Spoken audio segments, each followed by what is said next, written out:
আজকে অনেকদিন পরে ছাদে গিয়েছি। চলো আমাদের ছাদে কি কি গাছ আছে তোমাদের দেখাই। সামনে যেই ডালিম গাছটা দেখছো, এই ডালিম গাছটা আমি বলতে পারো কুড়িয়ে পেয়েছিলাম।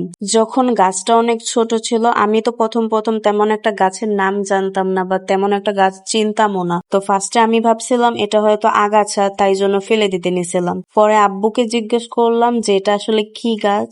পরে আব্বু বলল এটা ডালিম গাছ। এখন মাশাআল্লাহ গাছটার 3 থেকে 4 বছর চলে। আলহামদুলিল্লাহ এখন প্রতি মাসে ফুল করে, আর কয়েক মাস পর পরই 4 থেকে 5টা করে ডালিম হয়।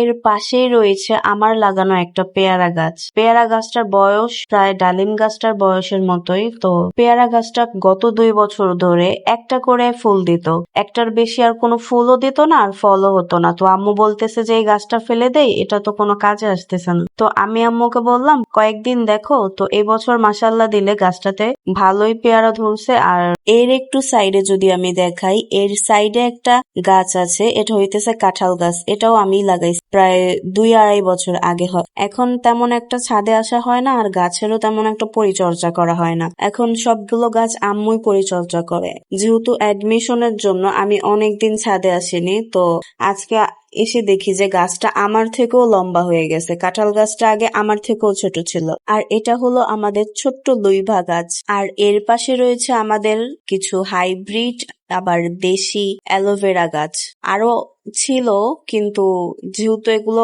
সাইড দিয়ে কালো কালো হয়ে যেতেছিল, তারপর ভালো করে ফলনও হইতেছিল না, যার কারণে অনেকগুলো আম্মু ফেলে দিছে। আর কাঁঠাল গাছের নিচে এই গাছগুলো চুলে লাগায়। চুলে লাগালে নাকি চুল পড়া বন্ধ হয়। যখন আমি এই গাছটা অনলাইনে দেখছিলাম, তো তখন ভাবতেছিলাম এই গাছটা কোথায় পাওয়া যায় বা অনেক ঘাটাঘাটি করি, কিন্তু পরের দিনই ছাদে গিয়ে দেখি যে এই গাছটা আমাদের কাঁঠাল গাছের পাশে, তারপরে আরো বিভিন্ন গাছের পাশে ছোট ছোট হয়ে আছে। এটা আম্মুর লাগানো একটা আলু গাছ। প্রতি বছরই প্রায় মাশাআল্লাহ আধা কেজি থেকে 1 কেজি আলু হয়। কাঁঠাল গাছের পাশে যতগুলো গাছ আছে সবই আম্মুর লাগানো। আর এখানে আছে একটা পেয়ারা গাছ। এই পেয়ারাটা মাশাআল্লাহ অনেক মিষ্টি হয়। পেয়ারা গাছের পাশে আরেকটা গাছ আছে, এটা হলো কমলা গাছ। কমলা গাছটার সবগুলো পাতা ঝরে গেছে, এখন শুধু এই কমলাটাই রয়ে গেছে। এরপর আম্মু আবার মুরগি 2টাকে নিয়ে আসে ছাদে গোসল করানোর জন্য।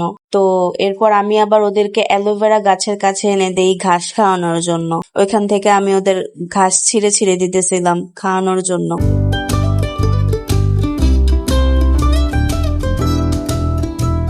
পরে আম্মু আবার ওদেরকে মাটি খাইতে দেয়, তো ওরা আমার ঘাসটাই মাটি খাওয়া শুরু করে। আমি যে ওদের ঘাস দিতেছি ওইদিকে কোনো ওদের খেয়ালই নাই। পরে আমি আমার নয়নতারা গাছ থেকে একটা ফুল ছিঁড়ি, ফুলটা আবার ওদেরকে গিয়ে দেই। ওরা ফার্স্টে ভাবছে এটা কি না কি, ফার্স্টে কিছুক্ষণ তাকায় থাইকা পরে পাত্তাই দিল না আমারে। আজকের মতো এতটুকুই। আবার দেখা হবে নেক্সট কোনো ভিডিওতে।